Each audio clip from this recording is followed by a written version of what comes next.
कारण ह्या जन्म मरणाचं फेरा अनंत जन्मात आलेली आहे.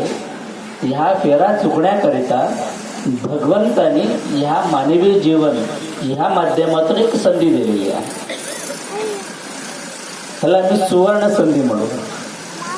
एक संधी तुम्हाला भगवंतानी दिलेली आहे.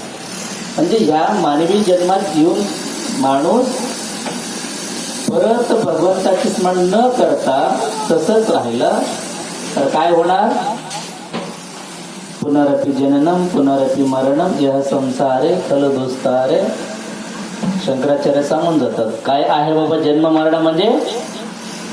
पुनरपि जननम पुनरपि मरणम, पुन्हा पुन्हा जन्माला येणे, पुन्हा पुन्हा मरणे, जन्माला येणे मरणे. जे काही हा फेरा आहे हे फेरा अनंत जन्मात परत चालू झाला तर 84 लाख जन्म फिरावा लागतो.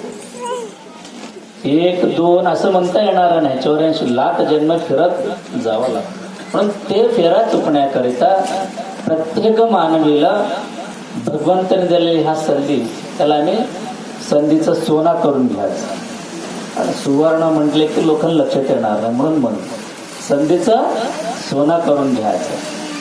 मग त्यासाठी काय करावं लागतं तुम्हाला? अशी येणारा जे काही चांगला वेळ आहे तो म्हणजे श्रावण महिना असेल,